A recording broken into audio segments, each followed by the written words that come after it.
Marine serra fort la lanière de son sac, tout en observant Madame Christiane fouiller pour la 5e fois le tiroir de la commode. La chambre sentait le parfum de luxe, et le silence pesant faisait de chaque seconde une éternité. 15 ans.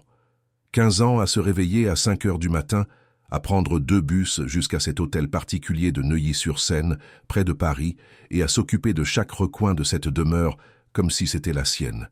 Et maintenant, elle était là, debout, traitée comme une étrangère, comme une voleuse. Sa patronne se retourna brusquement, le visage d'ordinaire, serein maintenant tordu par une expression que Marine n'avait jamais vue. Les yeux rouges, le maquillage coulé, les mains tremblantes, tandis qu'elle tenait un écrin de velours vide. Là où auraient dû se trouver les bijoux, il n'y avait que la doublure de satin froissé. Tout a disparu. Le collier de diamants que ma mère m'a laissé, les boucles d'oreilles en émeraude, le bracelet en or. Tout, Marine. Tout ce qui avait une valeur sentimentale pour moi. Marine sentit ses jambes flageoler. Sa bouche devint sèche et les mots refusèrent de sortir. Elle ouvrit les lèvres, tenta de parler, mais fut interrompue par une voix masculine venant de la porte. « Que se passe-t-il ici ?» La voix du docteur Fernand résonna dans la chambre. Il entra à grands pas, son costume gris impeccable contrastant avec l'expression tendue de son visage. « Les bijoux de ta mère ont disparu, Fernand. Ils ont disparu du tiroir fermé à clé, et seules 3 personnes ont accès à cette chambre. Moi, toi et Marine. » Le silence qui suivit fut suffocant. Marine sentit le poids des regards sur elle. Le docteur Fernand passa la main dans ses cheveux grisonnants, un geste qu'elle connaissait, bien après toutes ces années à travailler ici. C'était ce qu'il faisait quand il était nerveux ou contrarié. Puis il la regarda directement, et Marine vit quelque chose dans ses yeux qui la glaça. Ce n'était pas de la colère, c'était du calcul, de la froideur. « Marine, je vous ai fait confiance toutes ces années. Vous êtes pratiquement de la famille. S'il vous plaît, dites-moi que c'est un malentendu. Dites que vous savez où sont les bijoux. Si vous les avez empruntés pour une raison ou une autre, pour une urgence, on peut comprendre. On peut régler ça maintenant, sans complication. » Sa voix était trop calme, trop contrôlée. Marine sentit des larmes chaudes couler sur son visage. « Docteur Fernand, je le jure sur la tête de ma fille, sur ma mère, sur tout ce qui est sacré. Je n'ai pas pris les bijoux de Madame Christiane. Jamais, jamais je ne ferais une chose pareille. Vous le savez, Madame Christiane. Vous savez comment je suis. 15 ans à travailler ici, 15 ans à m'occuper de cette maison, de Julie depuis qu'elle est toute petite. Comment pouvez-vous penser que je ferais ça ?» La voix de Marine sortit étranglée, brisée, par l'émotion. Christiane détourna le regard, incapable de soutenir celui de son employé. Fernand, cependant, resta impassible. « Marine, je comprends que vous soyez nerveuse, mais les faits sont les faits. Les bijoux étaient dans le tiroir hier. Ce matin, ils ont disparu. Vous avez été la dernière personne à nettoyer cette chambre. C'est vous qui avez changé les draps hier après-midi. »« Mais je n'ai pas touché au tiroir. Je ne touche jamais au tiroir privé. Vous le savez, Madame Christiane. » Christiane leva enfin les yeux et Marine vit qu'elle pleurait aussi. « Marine, je veux vous croire. Dieu sait que je le veux. Mais ces bijoux valent plus de 300 000 €. Je dois appeler la police. Je dois faire une déclaration pour l'assurance. »« Non !» La voix stridente de Julie déchira l'air alors que l'adolescente apparaissait à la porte de la chambre. « Non, maman. Marine ne ferait jamais ça. Jamais. C'est Tati Marine. Elle m'a élevé autant que vous. » La jeune fille de 17 ans avait le visage inondé de larmes. Elle courut vers Marine et la serra fort dans ses bras. « Je sais que tu n'as pas fait ça, Tati. Je le sais. » Marine entoura la jeune fille de ses bras, sentant son cœur se briser en 1000 morceaux. Julie était comme une fille pour elle. Elle lui avait appris à lasser ses chaussures, à faire ses devoirs. Elle était restée à ses côtés quand elle avait eu la varicelle, quand elle avait rompu avec son premier petit ami, quand elle avait eu son bac. Et maintenant, elle était là, accusée de voler la famille même qu'elle avait aidé à élever. « Julie, sors d'ici », la voix de Fernand résonna sèche. « C'est une affaire d'adulte. »« Non, papa, je ne vous laisserai pas faire ça à Tati Marine. Elle est innocente. » C'est alors que quelque chose d'inattendu se produisit. Un son strident et familier résonna dans la maison, venant du salon. C'était Jaco, le perroquet de la famille, qu'ils avaient adopté 5 ans plus tôt. L'oiseau vert et jaune avait l'habitude de répéter des phrases qu'il entendait dans la maison, généralement à des moments inopportuns. Mais cette fois, les mots qui sortirent du bec de l'oiseau firent se figer tout le monde dans la chambre. 50 000 dans le rouge. 50 000. L'usurier va réclamer son dû. Cache les bijoux. L'assurance paiera tout. Le silence qui suivit fut assourdissant. Marine sentit Julie s'éloigner d'elle lentement. Christiane écarquilla les yeux, se tournant vers son mari avec une expression de pur choc. Fernand pâlit visiblement, la mâchoire crispée. Fernand? La voix de Christiane n'était qu'un murmure tremblant. De quoi parle cet oiseau? Ce n'est rien. Il écoute la télévision, il a probablement entendu ça dans une émission. Tu sais comment il est. Mais Jaco ne s'arrêta pas, comme s'il avait été déclenché par un ressort invisible. Le perroquet continua, sa voix stridente remplissant chaque recoin de la demeure. J'ai tout misé au jeu, j'ai tout perdu. L'usurier veut 250 000. On va faire le coup de l'assurance. Marine portera le chapeau. Personne ne se méfiera. Le monde de Marine sembla s'arrêter. Elle regarda Fernand, qui était maintenant blanc comme un linge.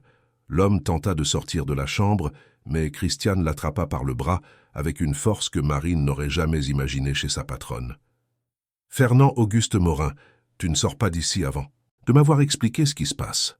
Maintenant. » Marine vit l'homme qu'elle avait servi pendant 15 ans s'effondrer sous ses yeux. Ses épaules s'affaissèrent, ses mains se mirent à trembler, et il s'appuya contre le mur comme si ses jambes ne pouvaient plus le soutenir. Julie avait une main sur la bouche, les yeux écarquillés d'horreur, et Christiane, la toujours élégante et contrôlée Christiane, tremblait de la tête aux pieds. Jaco, apparemment satisfait de l'agitation qu'il avait causée, émit un son aigu puis reprit « Les bijoux sont dans le bureau, derrière les livres. L'usurier ne doit pas savoir. Personne ne doit savoir. Marine est le bouc émissaire parfait. Elle a besoin de la famille. » Chaque mot était comme un coup de poing dans l'estomac. Marine sentit ses jambes céder et se laissa tomber sur le bord du lit. Ce n'était pas possible. Il n'était pas possible que l'homme en qui elle avait confiance, la famille qu'elle considérait comme la sienne, ait prévu de détruire sa vie, sa réputation, son avenir, tout ça pour couvrir une dette de jeu. Christiane lâcha le bras de son mari et recula d'un pas, comme si sa proximité la brûlait. Sa voix, quand elle sortit enfin, était chargée d'une douleur viscérale qui fit que Marine eut pitié d'elle malgré tout. « Fernand, dis-moi que ce n'est pas vrai. Dis-moi que cet oiseau est fou. Dis-moi que tu n'as pas prévu de détruire la vie de Marine, la femme qui a aidé à élever notre fille, pour couvrir tes dettes de jeu. Dis-le-moi. » Fernand s'affaissa sur le sol, les genoux pliés, la tête entre les mains. Quand il leva le visage, Marine vit des larmes couler sur les joues de l'homme. « Je n'avais pas le choix. Je n'avais pas le choix, Christiane. Ils vont me tuer. L'usurier a dit que si je ne payais pas avant la fin du mois, il s'en prendrait à la famille, à Julie, à toi. » J'étais désespéré. Julie sanglota bruyamment, glissant le long du mur jusqu'à s'asseoir par terre. Marine resta assise sur le lit, incapable de traiter ce qui se passait. Christiane fit un pas vers son mari, mais pas pour le consoler. Sa voix sortit comme une lame de rasoir. « Et la solution que tu as trouvée, c'était de détruire une femme innocente? Une femme qui dévoue sa vie à cette famille? Une femme qui a une fille à l'université et une mère âgée à charge? C'était ça ta solution, Fernand. Tu allais laisser Marine se faire arrêter, voir sa vie détruite. Pourquoi? Pour gagner du temps avec l'argent de l'assurance? » Fernand ne répondit pas. Il resta simplement par terre en sanglotant. Marine sentit quelque chose se briser en elle. Ce n'était pas seulement la trahison, c'était la froideur avec laquelle tout avait été calculé. Elle se souvint des conversations qu'elle avait eues avec Fernand la semaine précédente. Il avait été gentil, attentionné. Il lui avait même demandé des nouvelles de sa mère, de comment allait Laetitia à l'université. Et pendant tout ce temps, il planifiait d'utiliser Marine comme sacrifice pour sauver sa propre peau. La voix de Marine, quand elle sortit enfin, était plus ferme qu'elle ne s'y attendait. « Docteur Fernand, vous alliez me faire envoyer en prison. Vous alliez me laisser être accusé de vol, perdre mon emploi, ma réputation, peut-être même ma liberté. Tout ça en sachant que je suis innocente, en sachant que j'ai une famille, en sachant que Laetitia dépend de mon salaire pour continuer ses études, en sachant que ma mère est malade et a besoin de médicaments que j'achète. Vous alliez me faire ça ?» Fernand leva le visage et Marine vit dans ses yeux quelque chose qu'elle n'avait jamais vu auparavant. La honte pure et absolue. « Marine, je ne savais pas quoi faire. Les dettes n'ont cessé de s'accumuler. Au début, c'était juste un pari par-ci, par-là. Puis j'ai commencé à perdre plus. J'ai essayé de récupérer mes pertes en pariant plus. C'était une spirale. Et l'usurier, il a dit que si je ne payais pas, de mauvaises choses arriveraient. C'est lui qui a suggéré le coup de l'assurance. C'est lui qui a dit de vous accuser. Il a dit que personne ne se méfierait parce que vous avez besoin d'argent, parce que votre fille est à l'université, parce que votre mère est malade. Alors vous avez utilisé ma situation contre moi. La voix de Marine était glaciale maintenant. Vous avez utilisé le fait que je travaille dur, que je subviens aux besoins de ma famille, que j'ai besoin de cet emploi, pour faire de moi la coupable parfaite. Julie était toujours par terre, serrant ses genoux et pleurant. Christiane s'approcha de Marine et, à la surprise de l'employé, s'agenouilla devant elle, lui prenant les mains. « Marine, pardonnez-moi d'avoir douté de vous. Pardonnez-moi de ne pas vous avoir défendu immédiatement. Vous êtes de la famille. Vous avez toujours été de la famille. Et j'ai laissé faire ça. » Marine regarda la femme qu'elle avait servie pendant 15 ans et vit quelque chose qu'elle n'avait jamais vu auparavant. L'humilité, un remords sincère. Et quelque part au fond d'elle, Marine sentit une petite étincelle d'espoir s'allumer. Peut-être, juste peut-être, y avait-il un moyen de sortir de cette situation, sans que tout soit complètement perdu. Mais alors Jaco émit un autre son aigu, et les mots qui sortirent de son bec firent à nouveau se glacer le sang de Marine. « L'usurier vient aujourd'hui. 21 heures. Il veut l'argent. Pas d'argent. Entreprise en faillite. Les biens immobiliers ne se vendent pas. Besoin de l'assurance. Besoin d'accuser Marine. Faut agir vite. » L'atmosphère dans la chambre passa instantanément du remords à la panique pure. Christiane lâcha les mains de Marine et se tourna vers son mari avec une expression d'incrédulité absolue. « Aujourd'hui? L'usurier vient ce soir? Fernand, dans quelle situation nous as-tu mis? » Fernand était blême, en sueur froide, malgré la climatisation. « Je pensais que j'aurais plus de temps. L'assurance met quelques jours à traiter le dossier. J'allais dire que les bijoux avaient été volés hier, faire la déclaration aujourd'hui, et d'ici à ce que l'usurier arrive la semaine prochaine, j'aurais eu l'argent de l'assurance pour payer au moins une partie. » Marine sentit la colère monter en elle comme une vague géante. « Vous aviez tout calculé, n'est-ce pas? Chaque détail. Quand m'accuser, quand appeler la police, quand recevoir l'argent de l'assurance. Tout était parfaitement planifié, sauf la partie où le perroquet parle trop. » Julie se releva, s'essuyant le visage du revers de la main. Sa voix sortit rauque d'avoir tant pleuré. « Papa, je ne te crois pas. Je ne crois pas que tu sois capable de ça. » « Tati Marine, c'est la famille. Elle a été présente à chaque moment important de ma vie. Elle m'a emmené chez le médecin quand toi et maman étiez en voyage. Elle m'a consolé quand Raphaël a rompu avec moi. Elle est plus de la famille que la moitié de nos parents de sang. » Jaco, qui était resté silencieux quelques minutes, reprit vie. « Julie aime Marine. Marine est la famille. Mais elle doit être sacrifiée. Le patron l'a dit. L'usurier ne pardonne pas. Il faut un coupable. Marine est parfaite. Personne ne doutera. » Les mots du perroquet résonnèrent dans la maison comme une gifle pour toutes les personnes présentes. Marine sentit son cœur se serrer en voyant Julie s'effondrer à nouveau en larmes. La jeune fille courut vers elle et la serra de toutes ses forces. « Tati, excuse-moi. Excuse-moi pour tout ça. » Marine caressa les cheveux de la jeune fille, sentant ses propres larmes couler. « Ce n'est pas ta faute, mon amour. Ce n'est pas ta faute. » Christiane se releva difficilement, comme si ses jambes étaient faibles. Elle marcha jusqu'à l'endroit où Fernand était encore assis et le fixa avec une dureté que Marine n'avait jamais vue. « Lève-toi. Maintenant. » Fernand obéit lentement, s'appuyant sur le mur. Christiane s'approcha, sa voix basse mais pleine de venin. « Tu vas tout me raconter, chaque centime que tu dois, chaque pari que tu fais, chaque mensonge que tu as raconté, chaque détail de ce plan dégoûtant. Et tu vas le faire maintenant devant Marine et Julie, parce qu'elles méritent de connaître toute la vérité après ce que tu as essayé de faire. » Fernand se passa la main sur le visage, respirant profondément. Ça a commencé il y a 2 ans. Les paris en ligne. Je pensais pouvoir contrôler.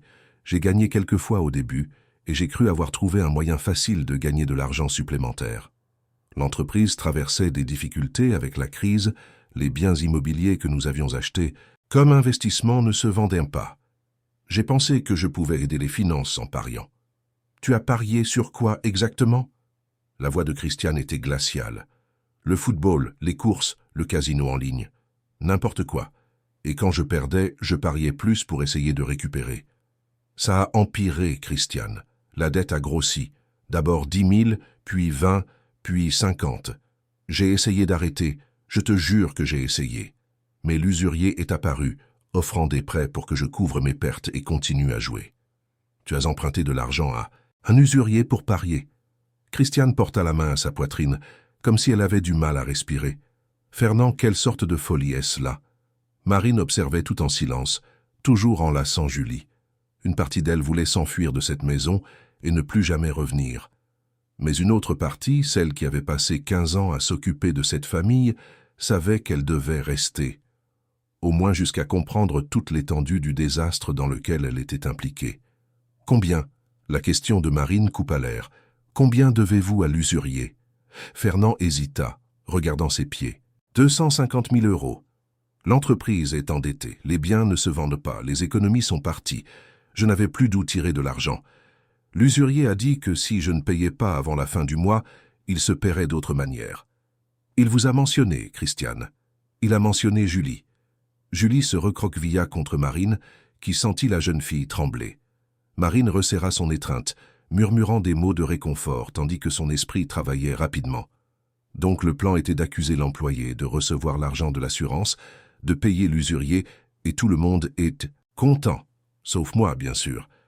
Moi qui perdrais mon emploi, ma réputation, peut-être même ma liberté. Et ma fille devrait abandonner l'université. Et ma mère se retrouverait sans les médicaments dont elle a besoin. Mais ça n'a pas d'importance, n'est-ce pas? Ce qui compte, c'est de sauver la peau du docteur Fernand. L'amertume dans la voix de Marine était palpable. Fernand leva enfin les yeux pour la regarder, et Marine vit qu'il pleurait. « Marine, je sais qu'il n'y a aucune excuse pour ce que j'allais faire. Je sais que c'est impardonnable. J'étais désespéré et trop lâche pour affronter les conséquences de mes propres choix. J'ai préféré détruire votre vie plutôt que d'admettre mes erreurs. » Christiane s'éloigna de son mari comme s'il était contagieux. « Marine, Julie, venez avec moi. Allons au bureau. Si les bijoux sont là comme Jaco l'a dit, je veux les voir de mes propres yeux. » Les 4 personnes descendirent les escaliers en silence, Jaco les observant depuis son perchoir dans le salon. Quand ils passèrent devant lui, l'oiseau pencha la tête et lâcha une autre phrase. « Derrière les livres de droit, étagère du milieu, cachée dans une boîte à cigares. » Tout était prévu. Marine sentit un frisson la parcourir. Cet oiseau avait tout entendu, chaque conversation, chaque détail du plan. Et il révélait tout maintenant comme s'il racontait une histoire banale. Dans le bureau, Fernand se dirigea droit vers la bibliothèque. D'une main tremblante, il écarta les épais volumes de droit des sociétés et révéla une vieille boîte à cigares. Quand il l'ouvrit, l'éclat des bijoux illumina le visage de tout le monde. Il y avait là le collier de diamants, les boucles d'oreilles en émeraude, le bracelet en or. Tout était intact. Christiane prit les bijoux d'une main tremblante, les larmes coulant librement maintenant. « Tu as caché les bijoux de ma mère, les bijoux qu'elle m'a donnés sur son lit de mort, et tu allais me faire croire qu'ils avaient été volés. Tu allais me faire croire que Marine, la femme qui a pris soin de notre maison et de notre fille comme si c'étaient les siennes, nous avait trahis. Fernand, qui es-tu? Parce que l'homme que j'ai épousé n'aurait jamais été capable de ça. » Fernand était brisé, appuyé contre le bureau, comme s'il allait s'effondrer d'un moment à l'autre. « Je suis désolé, je suis tellement désolé, Christiane. Je ne sais pas ce qui m'a pris. Je ne sais pas comment j'ai laissé les choses en arriver là. » Jaco, qui les avait suivis en volant, se posa sur le dossier d'une chaise. « L'usurier est dangereux. L'usurier ne plaisante pas. 21 heures, il faut de l'argent, beaucoup d'argent. Sinon la famille souffre. » Marine regarda l'horloge murale. Il était 15 heures. Ils avaient 6 heures avant l'arrivée de l'usurier. 6 heures pour décider quoi faire. 6 heures pour trouver une solution qui n'impliquait pas de détruire la vie d'une personne innocente. Docteur Fernand, la voix de Marine sortit étonnamment calme, compte tenu de la tempête d'émotions en elle. Avez-vous un plan maintenant que le coût de l'assurance ne va pas fonctionner? Avez-vous un moyen d'obtenir 250 000 € dans les 6 prochaines heures? Fernand secoua la tête, défait. Les biens immobiliers mettent des mois à se vendre. L'entreprise n'a pas de trésorerie. Les investissements sont tous perdus. Je n'ai rien. J'ai tout détruit. J'ai détruit mon mariage, j'ai détruit la confiance de ma fille. J'ai failli détruire votre vie, Marine. Et, au final, je n'ai rien. Julie, qui était restée silencieuse jusqu'alors, parla pour la première fois depuis qu'ils étaient entrés dans le bureau. Et les œuvres d'art? La collection de grand-père vaut beaucoup, non? Christiane secoua la tête. Elles sont toutes en prêt dans des musées ou gagées comme garantie pour des prêts que ton père a faits. Nous n'avons plus rien de valeur qui puisse être vendu rapidement. Marine s'assit sur l'une des chaises du bureau, sentant le poids de la situation s'abattre sur ses épaules.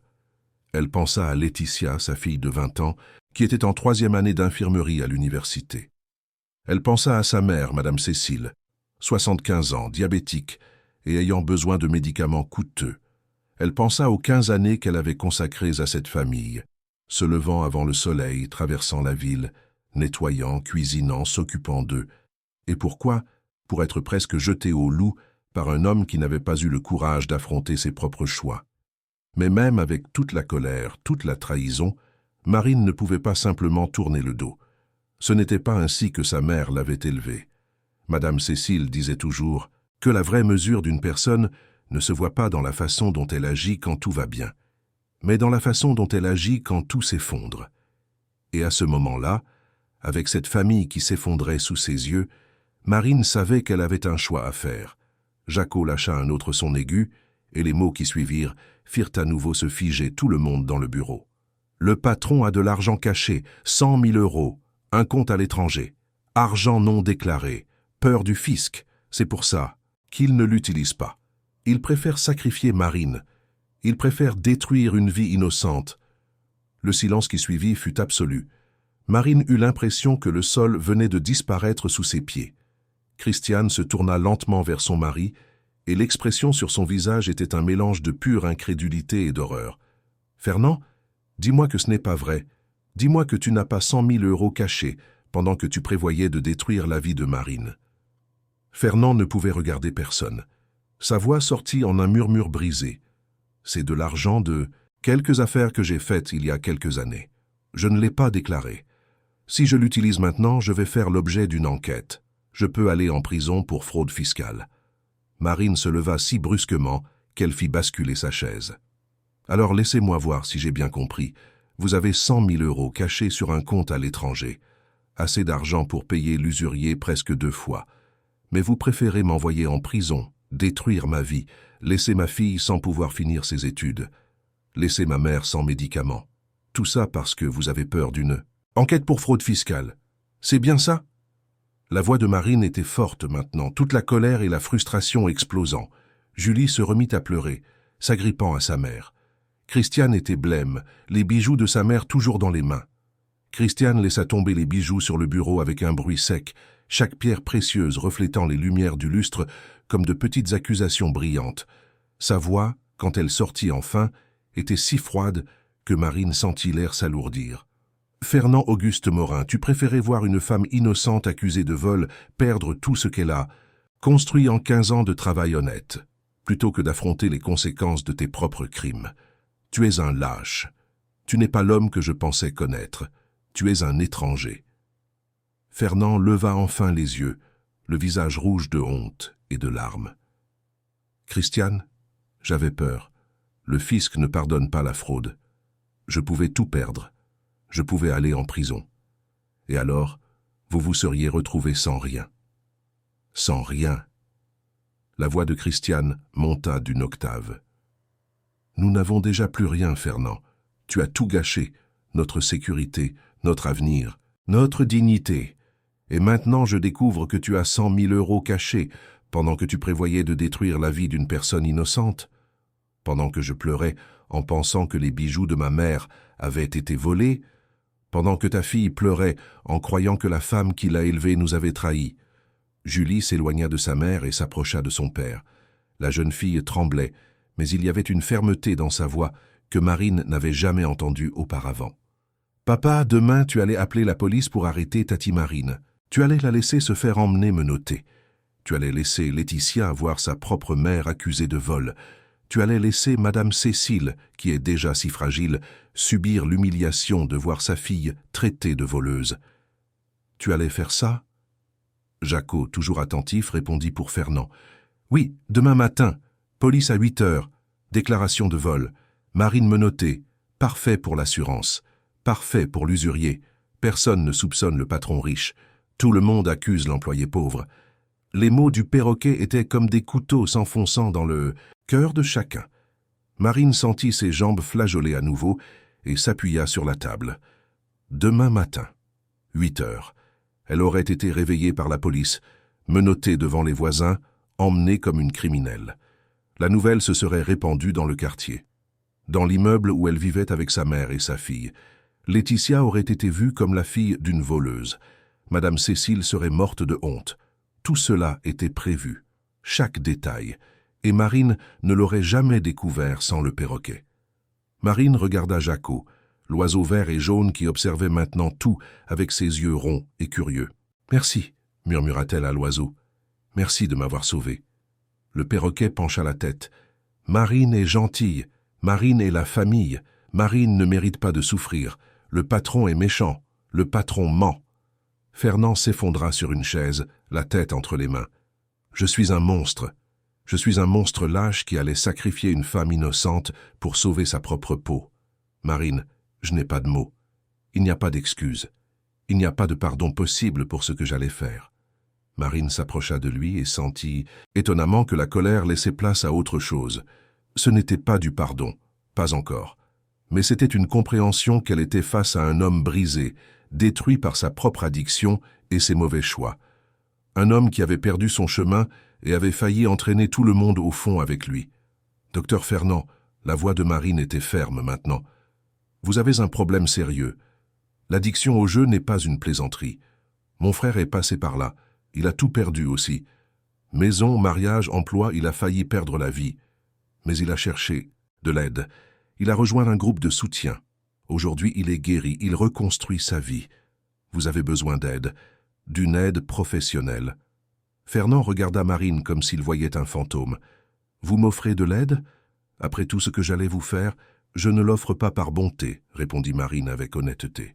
« Je l'offre parce que si vous ne traitez pas ce problème, il vous détruira, vous et cette famille, à nouveau.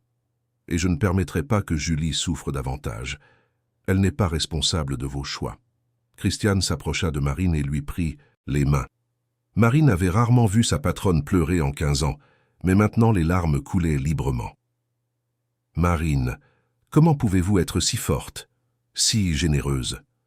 Après tout ça, vous pensez encore à Julie, vous pensez encore à nous. » Marine serra les mains de Christiane. « Parce que j'ai passé 15 ans dans cette maison, parce que j'ai vu Julie faire ses premiers pas, parce que j'ai fait sa première purée, parce que je me suis assise avec elle pour lui apprendre à lire, parce qu'elle m'appelle Tati et que je l'aime comme si c'était ma nièce.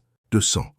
Cette famille n'est pas parfaite, loin de là, mais c'est toujours une famille, et les familles ne s'abandonnent pas, même dans les pires moments. » Julie sanglota bruyamment et courut serrer Marine dans ses bras. « Tati, je t'aime tellement, tellement.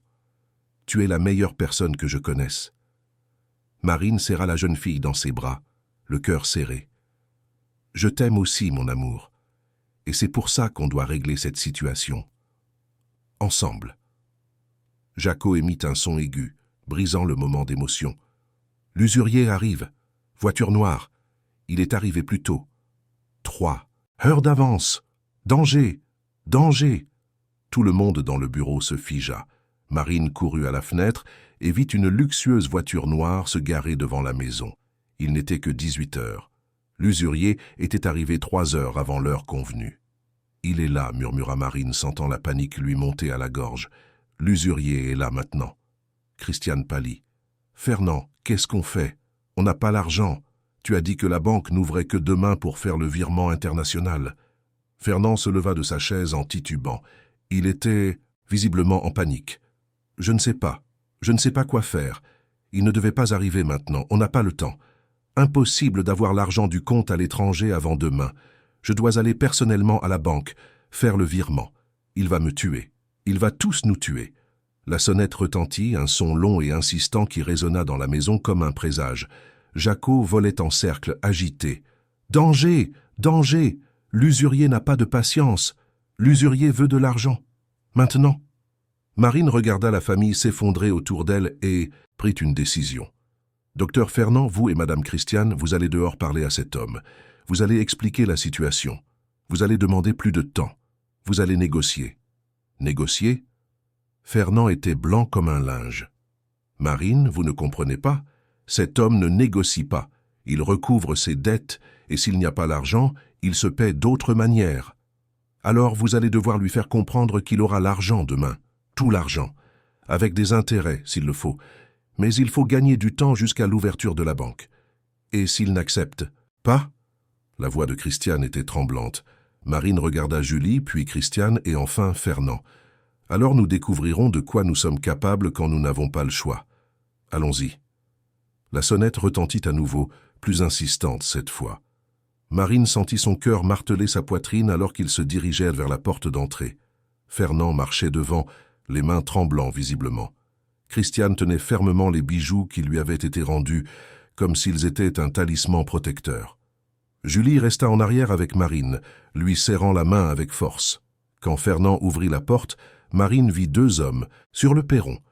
Le premier était grand, mince, vêtu d'un costume noir impeccable. Il avait des yeux froids, qui semblaient calculer la valeur de tout ce qu'il voyait. Le second était plus robuste, clairement un garde du corps ou un homme de main.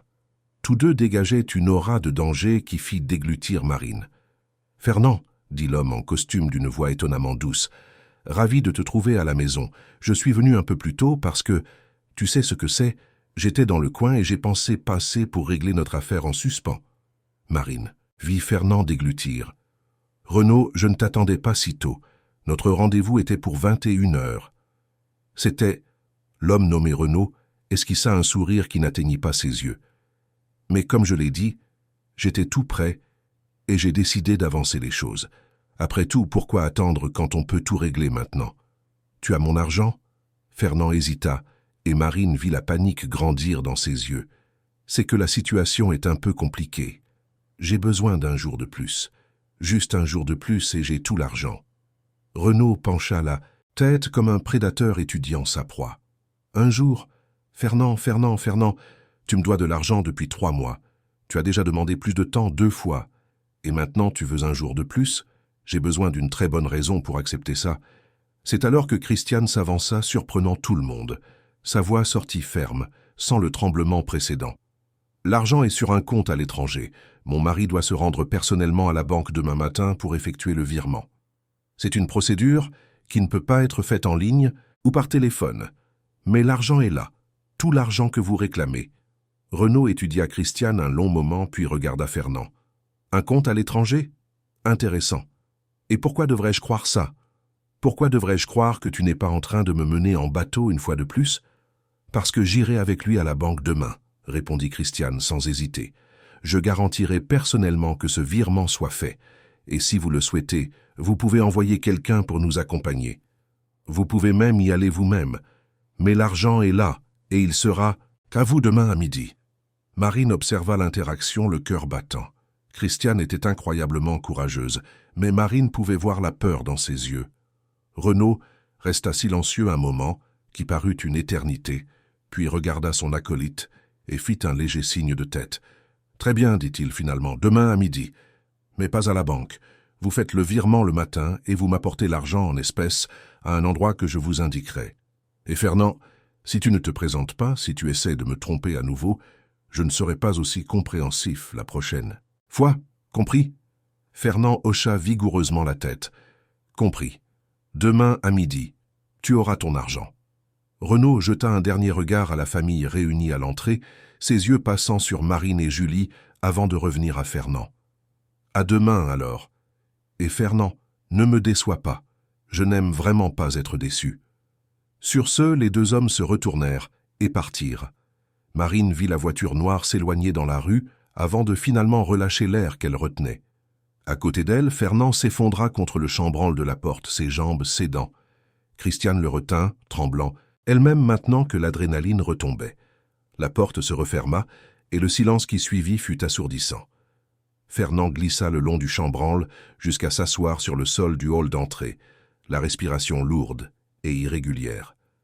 Christiane s'adossa au mur, les mains toujours tremblantes. Julie courut vers Marine et s'agrippa à elle comme une enfant effrayée, malgré ses 17 ans. Marine regarda cette famille détruite et ressentit un mélange complexe d'émotions. La colère était toujours là, brûlant quelque part au fond. Mais il y avait aussi un étrange sentiment de soulagement. Ils avaient gagné du temps, un jour. 24 heures pour résoudre un désordre qui avait mis des années à se créer. Jaco se posa sur la rampe de l'escalier, observant tout le monde de ses yeux attentifs. L'usurier est parti, temps gagné, demain à midi, besoin de l'argent, tout l'argent, 100 000 €. Marine fronça les sourcils. Je pensais que la dette était de 250 000 €. Fernand leva la tête, le visage toujours pâle. Elle l'est. Mais avec les intérêts, les pénalités et tout le reste, il réclame maintenant 280 000. Et ça augmente chaque jour. Christiane s'accroupit à côté de son mari mais ne le toucha pas. Fernand, demain matin, dès que la banque ouvrira, nous irons là-bas. Nous transférerons l'argent de ce compte. Nous le retirerons en espèces. Et nous paierons cet homme. Mais après ça, après avoir résolu cette situation immédiate, toi et moi, nous aurons une conversation très sérieuse sur notre mariage. Fernand hocha la tête, incapable de regarder sa femme. Je sais que j'ai tout gâché. Peut-être qu'il vaut mieux que tu partes, que tu emmènes Julie. Vous méritez mieux qu'un mari joueur, menteur et lâche. Julie lâcha Marine et s'agenouilla à côté de ses parents. Papa, je suis très en colère contre toi. Tellement en colère que je ne peux même pas le dire avec des mots. Mais tu restes mon père. Et si tu veux vraiment arranger les choses, tu dois commencer par chercher de l'aide. Une vraie aide, comme l'a dit Tati Marine. Marine s'approcha du groupe et s'accroupit aussi, formant un cercle. Docteur Fernand, l'addiction au jeu est une maladie. Ce n'est pas un manque de caractère ou une faiblesse morale. C'est une maladie qui a besoin de traitement. Mon frère, Marcel, est passé par la même chose. Il a perdu sa maison, son mariage, il a failli perdre ses enfants. Mais quand il a finalement admis qu'il avait besoin d'aide et a commencé à fréquenter les joueurs anonymes, sa vie a commencé à se reconstruire. Il est sobre depuis 5 ans maintenant. Il a un nouvel emploi, il s'est réconcilié avec ses enfants. Ce n'était pas facile, mais c'était possible. Fernand regarda enfin Marine, et elle vit dans ses yeux quelque chose qui ressemblait à un espoir désespéré. « Vous pensez qu'il y a une issue pour moi après tout ce que j'ai fait, après avoir prévu de détruire votre vie ?» « Je ne sais pas, répondit honnêtement Marine. Je sais que le chemin sera difficile. Il exigera que vous admettiez vos erreurs, que vous affrontiez les conséquences et que vous travailliez chaque jour pour rester loin du jeu. Mais oui, je pense qu'il y a une issue, si vous voulez vraiment changer. » Christiane essuya les larmes de son visage et respira profondément. « D'abord, nous réglons la question de l'usurier. Ensuite, nous nous occupons de l'entreprise, des dettes, des problèmes juridiques avec le compte à l'étranger. Et après, Fernand, tu chercheras un traitement. Ce n'est pas une suggestion, c'est une exigence. Si tu veux la moindre chance de sauver ce mariage, de reconstruire la confiance de ta fille, tu chercheras de l'aide. » Fernand hocha vigoureusement la tête. « Je le ferai. Je jure que je le ferai. Je ferai n'importe quoi pour arranger ça. » Jaco émit un son qui semblait presque approbateur. « Le patron va se soigner. Le patron va aller mieux. La famille ira bien. Marine a sauvé tout le monde. » Marine ne put s'empêcher de sourire légèrement à la déclaration du perroquet. « Ce n'est pas seulement moi, Jaco, c'est toi le héros ici. Si tu n'avais pas tout révélé, je serais en train d'être accusé de vol en ce moment, peut-être même en prison. » L'oiseau pencha la tête, clairement fier de lui. « Marine est innocente. Jaco le sait. Jaco entend tout. Jaco dit la vérité. » Les 4 adultes se relevèrent enfin, chacun digérant tout ce qui s'était passé dans cet après-midi impossible. Marine regarda l'horloge murale. Il était 19 heures. En moins de 4 heures, leurs vies avaient été bouleversées, presque détruites, puis, de manière inattendue, avaient reçu une seconde chance. Madame Christiane, dit doucement Marine, je dois rentrer chez moi. Ma mère et Laetitia doivent se demander où je suis. D'habitude, je suis déjà arrivé à cette heure. Christiane prit son sac et en sortit une enveloppe épaisse. Marine, voici votre salaire de ce mois, plus un extra. Je veux que vous preniez quelques jours de congé. Après tout ce que vous avez traversé aujourd'hui, vous méritez de vous reposer. Et quand vous reviendrez, les choses seront différentes. Je vous le promets. Marine hésita avant de prendre l'enveloppe. Madame, Christiane, je ne fais pas ça pour l'argent. Je le fais pour Julie, pour cette famille que j'ai aidé à construire. Je sais, répondit Christiane, en plaçant l'enveloppe dans les mains de Marine. Mais vous méritez d'être valorisée. Vous méritez de savoir que nous reconnaissons tout ce que vous avez fait pour nous toutes ces années. Et Marine, quand cette crise sera passée, je veux avoir une conversation avec vous sur votre avenir ici, sur la façon dont nous pouvons faire les choses différemment. Mieux. Marine rangea l'enveloppe dans son sac, encore en train de tout digérer. Julie la serra fort une fois de plus. Tati, merci de ne pas nous abandonner. Merci de continuer à croire en nous-mêmes quand on ne le méritait pas. Marine embrassa le front de la jeune fille. Tu l'as toujours mérité, mon amour. Toujours. Fernand s'approcha, mais garda une distance respectueuse. Marine, je sais que vous ne pouvez pas me pardonner maintenant. Peut-être jamais. Mais je veux que vous sachiez que je passerai le reste de ma vie à essayer d'être digne de la seconde chance que vous m'avez donnée. Je chercherai un traitement.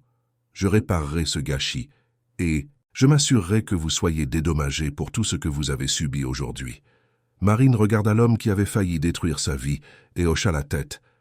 Je l'espère, docteur Fernand. Pour vous, pour votre famille et pour moi aussi. Jaco vola jusqu'à l'épaule de Marine, la faisant sourire.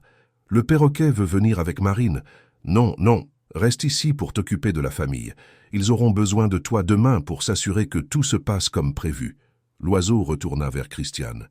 Marine est sage, Marine est forte, Marine est de la famille. Marine prit son sac et se dirigea vers la porte. Avant de sortir, elle se retourna une dernière fois. Demain à midi, ne soyez pas en retard. Et docteur Fernand, à propos de ce compte à l'étranger, après avoir payé l'usurier, vous devez régulariser cette situation. La fraude fiscale ne va pas disparaître toute seule. Fernand acquiesça, la honte évidente sur son visage. Je sais. Je vais engager un avocat fiscaliste. Je vais trouver un accord avec le fisc. Je paierai les amendes, les intérêts, tout ce qu'il faudra. Mais je ferai les choses correctement cette fois. Marine quitta l'hôtel particulier et commença le long voyage de retour. En attendant à l'arrêt de bus, elle sortit son téléphone et appela sa fille. Laetitia répondit à la deuxième sonnerie, la voix inquiète. « Maman, où es-tu? Il est déjà tard. »« Désolée, ma chérie, j'ai eu un problème au travail. Je rentre à la maison maintenant. Comment va grand-mère? »« Bien. Elle a pris ses médicaments, a dîné, elle regarde la télé. »« Maman, tout va bien? » Ta voix est bizarre. Marine sentit les larmes menacées de couler à nouveau. « Tout va bien maintenant, ma chérie. Tout va bien. Quand j'arriverai à la maison, on parlera. » Quand le bus arriva enfin et que Marine s'assit près de la fenêtre, elle laissa les larmes couler librement. Ce n'étaient pas seulement des larmes de soulagement, bien qu'il y en eût beaucoup. C'étaient des larmes d'épuisement émotionnel, de colère pas encore totalement digérée, de peur de ce qui aurait pu arriver. Mais il y avait aussi des larmes d'espoir. L'espoir que peut-être, juste peut-être, quelque chose de bon pourrait sortir de tout ce chaos. Le lendemain matin, Marine se réveilla tôt comme toujours, mais cette fois pas pour aller travailler. Elle resta à la maison avec sa mère et sa fille, essayant d'expliquer ce qui s'était passé sans entrer dans tous les détails sordides. Madame Cécile serra la main de sa fille avec force, les yeux pleins de larmes. « Ma fille, Dieu t'a protégée. » Ce perroquet était un ange déguisé. Marine sourit légèrement. « Peut-être, maman. Peut-être bien. » À 10 heures, son téléphone sonna. C'était Christiane. « Marine, nous sommes à la banque. Nous avons réussi à faire le virement. Nous allons retirer l'argent maintenant et aller directement au rendez-vous avec Renaud. Je voulais que vous le sachiez. » Marine sentit un poids quitter ses épaules. « Merci de m'avoir prévenu, Madame Christiane. Bonne chance. » Quand elle raccrocha, Laetitia la regardait avec curiosité. « Maman, que s'est-il vraiment passé hier? Tu peux me le dire maintenant ?» Marine regarda sa fille, si belle, si intelligente, presque une infirmière diplômée. Elle pensa à comment elle avait failli tout perdre. Comment Laetitia avait failli voir sa mère accusée de vol. Comment Madame Cécile avait failli supporter l'humiliation de voir sa fille emprisonnée. Laetitia, parfois les gens font des choix terribles. Des choix qui peuvent détruire des vies. Mais hier la vérité est apparue d'une manière que personne n'attendait. Et aujourd'hui, cette famille a une seconde chance de faire les choses correctement. À midi, Marine était assise avec sa mère et sa fille dans le salon quand son téléphone sonna à nouveau. C'était encore Christiane, mais cette fois sa voix était différente, plus légère, soulagée. « Marine, c'est fait. Nous avons livré l'argent. Nous avons payé une partie de la somme. Renault a accepté et nous a donné 1 mois de plus pour payer le reste. Mais maintenant, nous avons le temps de vendre l'entreprise, de tout régler correctement. » Marine ferma les yeux, sentant qu'elle pouvait enfin respirer. « Dieu merci, Madame Christiane, Dieu merci. »« Marine, » continua Christiane, sa voix devenant plus sérieuse, « Fernand et moi avons beaucoup parlé ce matin. De tout, de l'entreprise, des dettes, de l'avenir, et nous voulions aussi vous parler. Pouvez-vous venir ici cet après-midi? Nous aimerions vous faire une proposition. » Marine hésita. « Une proposition? S'il vous plaît, Marine, faites-moi confiance une fois de plus. C'est important. Pour nous tous. » Marine accepta et quelques heures plus tard, elle était de retour à l'hôtel particulier de Neuilly. Cette fois, cependant, l'atmosphère était complètement différente. Il n'y avait pas de tension dans l'air, juste une sorte de fatigue résignée, mêlée à quelque chose qui ressemblait à un espoir prudent. Christiane l'accueillit à la porte avec une étreinte chaleureuse. « Merci d'être venu. Fernand et Julie sont dans le salon, parlons tous ensemble. » Dans le salon, Fernand était assis sur le canapé, avec Julie à ses côtés. Jaco était sur son perchoir, observant tout avec intérêt. Quand Marine entra, l'oiseau émit un son joyeux. « Marine est revenue, Marine est de la famille, elle l'a toujours été, elle le sera toujours. » Marine s'assit dans le fauteuil que Christiane lui indiqua, ressentant un mélange de curiosité et d'appréhension. Fernand semblait différent, plus âgé en quelque sorte, comme si le poids des dernières 24 heures avait ajouté des années à son visage. Mais il y avait aussi quelque chose de différent dans ses yeux, une clarté qui n'était pas là avant. « Marine ?» commença Fernand, la voix hésitante mais ferme. « Christiane et moi avons passé la matinée à discuter. De tout. Des dettes, de mon addiction, de l'avenir de cette famille, et nous sommes arrivés à des conclusions difficiles. » Christiane s'assit à côté de son mari, gardant une distance subtile mais perceptible. « Nous avons reçu un appel ce matin, juste après avoir payé Renault. C'est d'un homme d'affaires qui est intéressé par l'achat de l'entreprise de Fernand. L'offre n'est pas ce que nous valions il y a 2 ans, mais elle est suffisante pour payer toutes les dettes restantes et qu'il reste un peu de capital. » Fernand continua. « Au début, mon instinct a été de refuser. L'entreprise est tout ce que j'ai construit ces 20 dernières années. Mais alors, Marine, vous avez dit quelque chose hier qui ne m'a pas quitté l'esprit. Vous avez dit que l'addiction est une maladie qui a besoin de traitement. Et j'ai réalisé que tant que j'aurai cette entreprise, avec toute la pression et le stress qu'elle engendre, je serai en danger de rechuter. » Julie, qui était restée silencieuse jusqu'alors, parla doucement. « On a décidé de vendre, Tati Marine, de tout vendre. L'entreprise, la maison, les voitures, recommencer à zéro, pour de vrai cette fois. » Marine les regarda un par un, digérant ce qu'ils disaient. « Vous allez tout vendre ?» Christiane hocha la tête. « La maison vaut beaucoup. Assez pour régler ce qui restera des dettes après la vente de l'entreprise, régulariser la situation avec le fisc et avoir encore un capital pour recommencer. Nous allons déménager dans une maison plus petite. Beaucoup plus petite, mais elle sera à nous, sans dette, sans le poids de maintenir ce niveau de vie qui nous étouffait. » Fernand se pencha en avant, les mains jointes. « Marine, j'ai appelé un avocat fiscaliste ce matin. Je vais trouver un accord avec le fisc. Je vais déclarer l'argent du compte à l'étranger, payer toutes les amendes et les intérêts. Je vais nettoyer le désordre que j'ai créé. Et j'ai aussi déjà pris mon premier rendez-vous aux joueurs anonymes. C'est demain soir. » Marine sentit quelque chose se serrer dans sa poitrine. C'était du soulagement, mais aussi un étrange sentiment de fierté. Cette famille, qui avait été au bord de l'effondrement complet il y a à peine un jour, prenait des décisions courageuses. Je suis heureuse d'entendre ça, docteur Fernand. Vraiment. Mais il y a plus, dit Christiane, échangeant un regard avec son mari. Nous avons eu une idée qui vous concerne, Marine, si vous êtes disposée à écouter. Marine fronça les sourcils. Quel genre d'idée? Julie ne put se retenir. Tati, on veut que tu sois notre associé, notre partenaire pour de vrai. Marine cligna des yeux, confuse. Associé? De quoi? Christiane sourit, le premier sourire sincère que Marine voyait depuis des jours. Après avoir tout vendu et réglé les dettes, il nous restera un peu d'argent. Pas beaucoup, mais assez pour commencer quelque chose de nouveau. Et Fernand et moi avons toujours rêvé d'avoir une auberge, dans une ville de province loin de la folie de Paris. Un endroit tranquille, beau, où nous pourrons recommencer. Fernand continua. Mais nous ne voulons pas faire ça seuls. Nous voulons le faire avec quelqu'un en qui nous avons confiance, quelqu'un qui connaît la valeur du travail acharné, quelqu'un d'honnête, de dévoué, et qui a déjà prouvé qu'elle fait partie de cette famille de toutes les manières qui comptent. Marine, nous voulons que vous soyez notre associée, une véritable associée, avec une participation aux bénéfices, un pouvoir de décision, tout. Marine resta bouche bée. Vous êtes sérieux? Vous voulez que moi, une femme de ménage, je sois votre associée dans une entreprise? Vous n'êtes pas seulement une femme de ménage, Marine, dit fermement Christiane. Vous êtes une femme intelligente, travailleuse, avec des compétences incroyables en gestion domestique, en cuisine, en hospitalité. Vous êtes exactement le type de partenaire dont nous avons besoin. Et plus important encore, vous êtes de la famille. Pour de vrai. Pas sur le papier, pas par le sang, mais par choix et par amour. Julie se leva et s'agenouilla devant Marine. « Tati, s'il te plaît, dis oui, s'il te plaît. On veut faire ça ensemble, en famille. » Jaco, qui était resté étonnamment silencieux, choisit ce moment pour parler.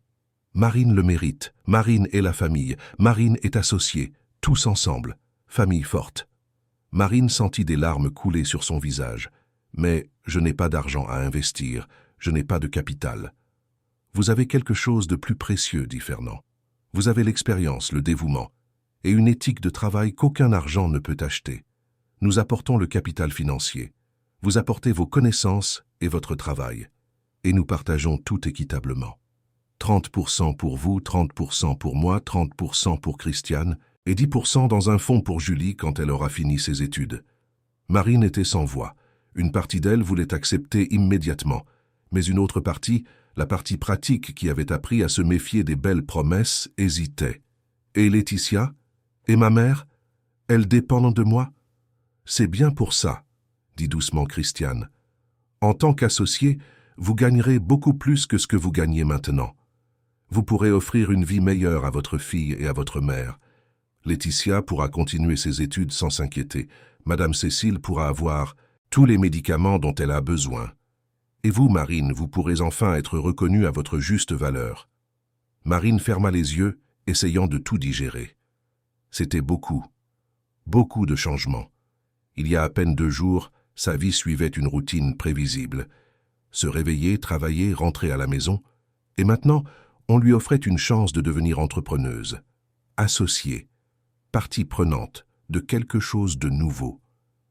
Tati, Julie prit les mains de Marine, on sait que c'est beaucoup à digérer. Et on sait qu'après ce que papa a fait, tu as tout à fait le droit de ne pas nous faire confiance. Mais je te jure sur ma vie que c'est réel. On veut faire ça avec toi. Fernand se leva et s'approcha de Marine, mais pas trop. Il garda une distance respectueuse. Marine, je sais que j'ai brisé votre confiance. Je sais que je mettrai beaucoup de temps à la regagner si jamais j'y parviens. Mais cette offre est sincère. Nous vous voulons comme partie prenante, comme membre de la famille pour de vrai, pas seulement comme employé. Marine ouvrit les yeux et les regarda un par un. Elle vit l'espoir sincère sur leur visage. Elle vit le remords chez Fernand. Elle vit l'amour chez Julie. Elle vit la détermination chez Christiane. Et quelque chose en elle, quelque chose qui avait été blessé et presque brisé, commença à guérir. J'ai besoin de temps pour réfléchir. Je dois parler à ma mère et à Laetitia. Ce n'est pas une décision que je peux prendre seule. Bien sûr, dit immédiatement Christiane. Prenez le temps qu'il vous faut. Mais Marine, pendant que vous réfléchissez, je veux que vous sachiez quelque chose. Indépendamment de votre décision concernant l'auberge, j'ai déjà pris quelques décisions concernant votre travail ici. À partir de maintenant, vous aurez une augmentation de 50% de votre salaire. Vous aurez un fonds de retraite auquel nous cotiserons mensuellement. Et vous aurez des congés payés, quelque chose que j'aurais dû vous offrir il y a des années. » Marine écarquilla les yeux. « Madame Christiane, c'est beaucoup. »« Ce n'est même pas assez, » répondit Christiane, la voix ferme. « Mais c'est un début. C'est le minimum que je puisse faire après tout ce que vous avez traversé. Et Marine, même si vous décidez de ne pas être notre associé dans l'auberge, même si vous décidez de chercher un autre emploi après tout ça, ces conditions restent valables tant que vous serez avec nous. Parce que vous le méritez. Vous l'avez toujours mérité. » Marine ne put retenir ses larmes. Julie la serra fort dans ses bras et Christiane se joignit à l'étreinte. Même Fernand, gardant une distance respectueuse, avait les larmes aux yeux. Jaco volait en cercle, chantant. Famille, famille, amour, pardon, seconde chance. Ce soir-là, Marine rentra chez elle plus tôt que d'habitude. Elle trouva Laetitia en train d'étudier à la table de la cuisine et Madame Cécile regardant la télévision. Les deux la regardèrent avec surprise quand Marine entra. « Maman ?» Laetitia se leva. « Tu vas bien? Tu pleures ?» Marine s'assit à la table et raconta tout. Chaque détail sordide de l'accusation, du plan, de la révélation du perroquet, de l'usurier, de la proposition. Quand elle eut fini, Laetitia avait les mains sur la bouche, les yeux écarquillés. Madame Cécile s'était approchée et tenait la main de sa fille avec force. « Ma fille, » dit Madame Cécile d'une voix tremblante, « ma chère fille, tu as failli être détruite à cause de la faiblesse de cet homme. Mais Dieu t'a protégée. Cet oiseau était un instrument de Dieu. » Marine sourit à travers ses larmes. « Oui, maman, c'est vrai. » Laetitia digérait tout. « Maman, ils veulent que tu sois leur associée? Dans une auberge? C'est sérieux ?» Marine hocha la tête. « Oui. Mais je ne sais pas quoi faire, ma chérie. C'est beaucoup de changements. Nous devrions déménager, probablement en province. Tu devrais changer d'université ou faire le trajet tous les jours. Et il y a grand-mère à prendre en compte. » Madame Cécile frappa la table de sa main, libre, les surprenant toutes les deux. « Marine, tu vas accepter cette offre. »« Maman, tu vas l'accepter parce que c'est la chance que tu as attendue toute ta vie. Tu as travaillé comme employé pendant 15 ans. 15 ans à te lever à l'aube, à traverser la ville, à t'occuper d'une maison qui n'était pas la tienne. Et maintenant, on t'offre la chance d'avoir ta propre entreprise, d'être propriétaire, d'être associé. Tu ne vas pas jeter ça par-dessus bord à cause de moi. Mais maman, ta santé.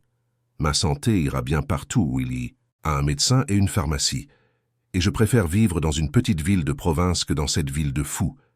Marine, accepte cette offre. Pour toi, pour moi, pour Laetitia. » Laetitia hocha vigoureusement la tête. « Grand-mère a raison, maman. C'est incroyable. Tu peux être entrepreneuse et je peux finir mes études n'importe où, ou suivre des cours à distance. Peu importe. Ce qui compte, c'est que tu mérites ça. Tu as toujours mérité plus que ce que le monde t'a donné. » Marine regarda les deux femmes les plus importantes de sa vie et sentit quelque chose se briser en elle. Ce n'était pas quelque chose de mauvais. C'était comme si un mur qu'elle avait construit autour de son cœur, un mur de protection contre la douleur et la déception, s'effondrait.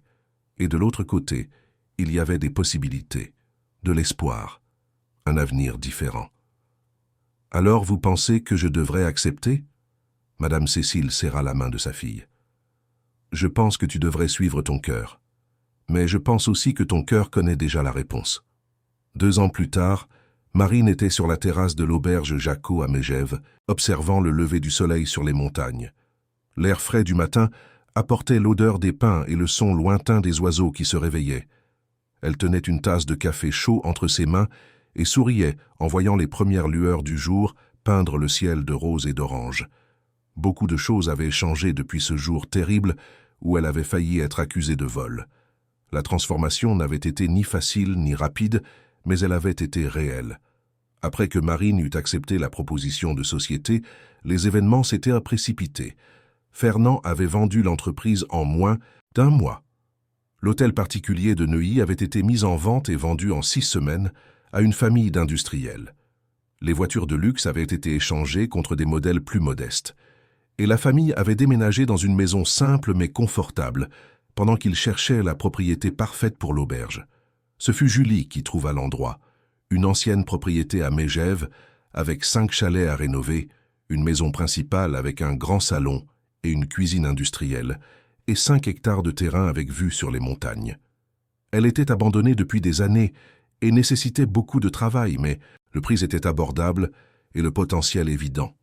Il fallut 8 mois pour tout rénover. Fernand, sous la direction de Marine et avec l'aide d'une équipe de maçons et de menuisiers locaux, transforma les chalets en hébergements charmants et confortables. Christiane utilisa son talent pour le design pour décorer chaque espace avec un style rustique élégant qui conquit immédiatement les premiers clients. Julie, qui avait temporairement interrompu ses études de droit et commencé à étudier l'hôtellerie en ligne, créa les réseaux sociaux de l'auberge et développa une stratégie marketing qui attira des visiteurs dès la première semaine d'ouverture. Et Marine se révéla être le cœur de l'opération. Avec son expérience de l'hospitalité, elle formait la petite équipe d'employés, supervisait le nettoyage et l'entretien des chalets et surtout cuisinait. Les petits déjeuners de l'auberge Jacot devinrent rapidement célèbres dans la région. Gâteaux faits maison, pain frais, confitures artisanales, café filtre.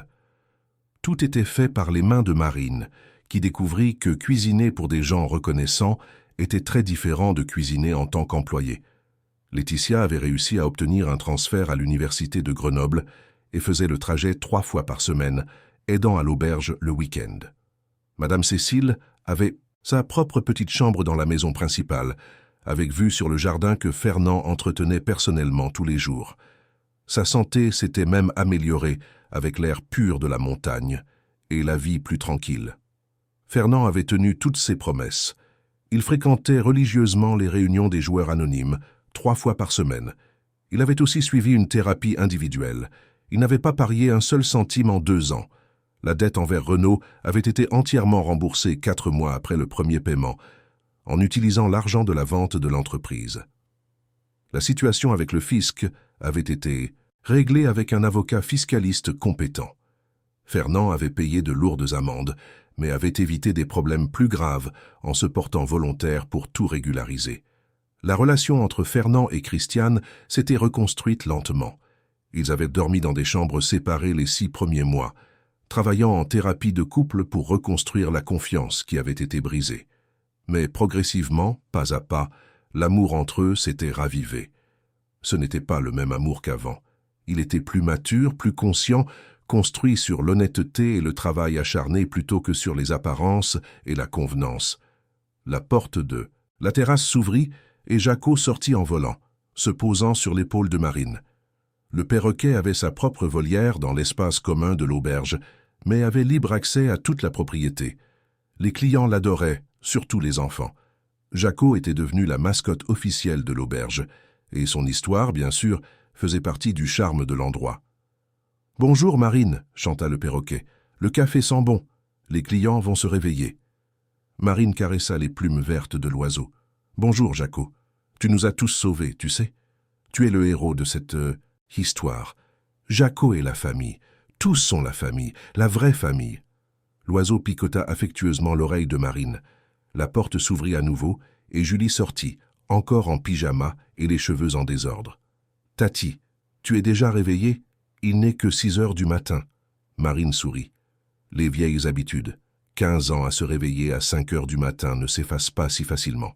Julie s'approcha et serra Marine par le côté, posant sa tête sur l'épaule de la femme. « Tu sais que tu n'as plus besoin de te lever si tôt, hein ? Tu es la patronne maintenant. Tu peux dormir plus tard si tu veux. » Marine rit doucement. « Je sais, mais j'aime voir le soleil se lever. J'aime ce moment de paix avant que la journée ne commence. Et en plus, les pains doivent aller au four bientôt si nous voulons avoir un petit déjeuner frais pour les clients à 8 heures. » Julie soupira de contentement. « Tati, tu te souviens de ce jour, il y a 2 ans, quand mon père a failli tout détruire? Comment pourrais-je l'oublier? Parfois, j'en fais encore des cauchemars, de ce qui aurait pu arriver si Jacot n'avait pas parlé, si tu avais été accusé, si tu avais été en prison. La vie serait si différente maintenant. » Marine resserra son étreinte. « Mais ce n'est pas arrivé, mon amour. Et regarde où nous en sommes maintenant. Regarde ce que nous avons construit ensemble. » Elles restèrent silencieuses un moment, observant le soleil continuer son ascension. Puis Julie reprit la parole, sa voix plus douce. « Mon père va bien, Tati. Vraiment bien. Il n'a pas joué depuis plus de 2 ans. Il est heureux de s'occuper du jardin, de faire l'entretien des chalets, de parler avec les clients. C'est comme s'il avait trouvé la paix qu'il cherchait au mauvais endroit pendant tout ce temps. » Marine hocha la tête. « Je le vois. Je vois comment il a changé. Comment vous avez tous changé. Comment j'ai changé aussi. »« Tu penses que tu as réussi à lui pardonner complètement ?» demanda Julie, se tournant pour regarder Marine dans les yeux. Marine réfléchit un moment avant de répondre. « Je ne sais pas si c'est un pardon complet. Ça fait encore mal quand je me souviens de ce qu'il avait prévu de faire. Mais j'ai choisi de laisser cette douleur dans le passé. J'ai choisi de me concentrer sur le présent, sur ce que nous avons construit ensemble, sur l'avenir que nous créons. Et ça, je pense, c'est la meilleure forme de pardon que je puisse offrir. » Julie serra Marine plus fort. « Tu es incroyable, Tati, la personne la plus forte que je connaisse. » « Je ne suis pas forte, mon amour. Je suis juste une femme qui a appris que garder de la rancune fait plus de mal à celui qui la garde qu'à celui qui a commis l'erreur. Et que la famille, la vraie famille, c'est choisir d'être ensemble même quand c'est difficile. » La porte s'ouvrit une fois de plus et Christiane sortit, déjà habillée et prête pour la journée. « Bonjour vous deux. Et bonjour Jaco. Les clients du chalet 3 ont demandé le petit déjeuner à 7h30 aujourd'hui parce qu'ils partent en randonnée tôt. » Marine s'éloigna de Julie et se dirigea vers la cuisine. « Pas de problème. Je vais avancer leur préparation. Laetitia est déjà réveillée ? » « Elle dort encore. Laisse-la se reposer. Hier, elle a eu un examen à la fac et est rentrée tard. » Marine entra dans la grande cuisine lumineuse, son domaine absolu. Les casseroles pendaient, organisées au-dessus de l'îlot central. Les ingrédients étaient tous à leur place. C'était son espace, et elle l'aimait. Elle commença à préparer la pâte à pain, ses mouvements automatiques après des années de pratique.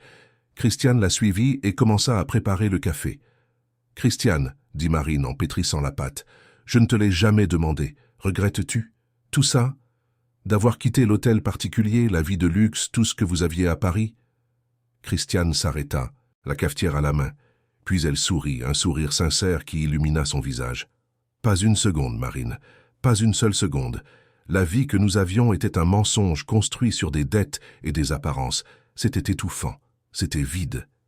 Ici, dans cette auberge, en cuisinant à tes côtés, en travaillant avec ma fille, en voyant mon mari en bonne santé et heureux, j'ai enfin trouvé quelque chose de réel, quelque chose qui en vaut la peine. » Marine sentit une vague d'émotion et dut cligner des yeux pour chasser les larmes. Qui aurait cru qu'une fausse accusation et un perroquet bavard nous mèneraient à ça, n'est-ce pas? Christiane rit, un son léger et musical. Qui l'aurait cru, en effet? Mais tu sais, Marine, j'ai appris quelque chose ces 2 dernières années. J'ai appris que parfois, la plus grande bénédiction se cache sous le déguisement de la pire crise. Si ce jour terrible n'était pas arrivé, Fernand n'aurait peut-être jamais touché le fond. Il n'aurait peut-être jamais cherché d'aide. Il aurait peut-être continué à parier jusqu'à tout perdre pour de bon. Et nous n'aurions jamais construit ça ici. Nous ne t'aurions jamais eu comme associé, comme vraie famille. Madame Cécile entra dans la cuisine, se déplaçant lentement à l'aide d'une canne. « Bonjour les filles, quelle odeur merveilleuse! Qui veut du café ?»« Je vous le prépare, maman, » dit Marine en s'essuyant les mains sur un torchon. « Non, non, je le fais moi-même. Vous devez préparer le petit déjeuner pour les clients. Je suis juste venu me faire une tasse et peut-être voler un morceau de ce pain quand il sera prêt. » Les 3 femmes rirent ensemble, et le son emplit la cuisine de chaleur. Fernand apparut à la porte vêtu d'une salopette et de bottes de travail. « Quelqu'un a vu le sécateur. Je dois tailler les rosiers avant que les clients ne se réveillent. »« Il est dans la remise, Fernand, » répondit Christiane. « Là où il est toujours. »« Ah, d'accord. Désolé. Ma tête est encore un peu endormie. » Fernand prit une tasse de café puis s'arrêta, regardant les 3 femmes dans la cuisine et Julie qui était entrée juste derrière lui. « Vous savez, » dit-il doucement, « je sais que je l'ai déjà dit 1000 fois, mais je dois le redire. Merci. Merci de ne pas avoir abandonné. Merci de m'avoir donné une seconde chance quand je ne la méritais pas. Marine arrêta ce qu'elle faisait et regarda l'homme qui avait failli détruire sa vie. Elle voyait maintenant non pas le patron riche et arrogant, mais un être humain imparfait qui avait commis des erreurs terribles, mais qui essayait sincèrement de devenir meilleur. « Fernand, nous méritons tous des secondes chances. Nous méritons tous l'opportunité de grandir à partir de nos erreurs. Vous avez saisi cette chance à 2 mains. C'est ce qui compte. » Fernand hocha la tête, ému, et sortit rapidement avant que quiconque puisse voir les larmes dans ses yeux. Jacot, qui était resté silencieux jusqu'alors, choisit ce moment pour parler. La famille, c'est l'amour. La famille, c'est le pardon. La famille, c'est la seconde chance. La vérité a sauvé la famille. Marine sourit au perroquet. Oui, Jacot, la vérité a sauvé la famille. Et c'est toi qui as mis cette vérité en lumière. La journée à l'auberge Jacot suivit son rythme tranquille. Les clients complimentèrent le petit déjeuner, prirent des photos avec le perroquet, firent des randonnées dans les montagnes et revinrent pour un délicieux dîner préparé par Marine. Le soir, la famille se réunit sur la terrasse de la maison principale, comme il le faisait tous les soirs quand il n'était pas trop fatigué. « Vous savez, » dit Julie en regardant les étoiles, « je pensais, peut-être qu'on devrait écrire notre histoire. La véritable histoire de comment nous avons failli tout perdre et comment nous avons tout reconstruit. Je pense que ça pourrait inspirer d'autres personnes. » Marine rit. Qui y croirait? Une femme de ménage presque accusée de vol, sauvée par un perroquet parlant, qui devient ensuite associée dans une auberge. Ça ressemble à un scénario de film. Mais c'est vrai, dit Christiane. Et la vérité est plus étrange que la fiction, n'est-ce pas? Marine, seriez-vous d'accord? Si Julie écrivait notre histoire? Marine réfléchit un moment. Si c'est pour inspirer d'autres personnes à ne pas abandonner quand tout semble perdu, si c'est pour montrer que les secondes chances existent, que les familles peuvent être reconstruites, que le pardon est possible, alors oui. Racontez notre histoire. Fernand, qui était assis un peu à l'écart, parla doucement. Mais racontez toute la vérité, ne m'épargnez pas. Les gens doivent savoir à quel point quelqu'un peut tomber bas à cause de l'addiction. Ils doivent connaître les conséquences, mais ils doivent aussi savoir qu'il y a de l'espoir, qu'il y a une issue, qu'il y a une rédemption. Cette nuit-là, après que tout le monde fut allé se coucher, Marine resta seule sur la terrasse une fois de plus. Elle regarda les étoiles briller sur les montagnes et pensa à tout ce qui s'était passé. Elle pensa à la femme qu'elle était 2 ans plus tôt, la femme de ménage qui se levait à 5 heures du matin, prenait 2 bus et passait sa journée à s'occuper d'une maison qui n'était pas la sienne. Elle pensa à comment elle avait failli tout perdre à cause de la faiblesse de quelqu'un d'autre. Et elle pensa à la femme qu'elle était maintenant, une entrepreneuse respectée, une associée avec une voix active, une figure maternelle pour une famille qui l'aimait vraiment. Le voyage n'avait pas été facile. Il y avait encore des jours où la douleur de la trahison revenait, des jours où elle se demandait si elle avait fait le bon choix. Mais alors, elle regardait autour d'elle, voyait l'auberge qu'ils avaient aidé à construire, voyait la famille qu'ils étaient devenus, voyait l'avenir qu'ils créaient ensemble, et elle savait qu'elle avait fait le bon choix. Pas le choix le plus facile, mais le bon. Jacot apparut de nulle part, volant jusqu'à son épaule. L'oiseau avait l'habitude d'apparaître aux moments les plus inattendus, comme s'il savait quand quelqu'un avait besoin de compagnie. « Marine est heureuse ?» demanda le perroquet en penchant la tête. Marine caressa doucement les plumes de l'oiseau. « Oui, Jacot, Marine est heureuse. Enfin, sincèrement heureuse. La famille est heureuse, tous heureux. La seconde chance était bonne. La vérité a sauvé tout. Le monde !» Marine sourit. « Tu as raison, mon ami. La vérité nous a tous sauvés. Et toi, tu as été le héros improbable qui a mis cette vérité en lumière. Qui aurait imaginé qu'un perroquet changerait tant de vies? Jacot est malin. Jacot entend tout. Jacot aime la famille. » « Et la famille aime Jacot, » répondit Marine. « Beaucoup, beaucoup même. » Quand elle alla enfin se coucher, Marine passa dans le couloir et vit de la lumière sous la porte de Julie. Elle frappa doucement. La jeune fille ouvrit, tenant un ordinateur portable. « Tati, encore réveillée? Je pourrais te poser la même question. » Julie sourit un peu gênée. Je commençais à écrire. Notre histoire. Ce n'est qu'un brouillon, mais je voulais commencer pendant que c'est encore frais dans ma mémoire. Marine entra dans la chambre et s'assit sur le lit. Comment vas-tu commencer ?»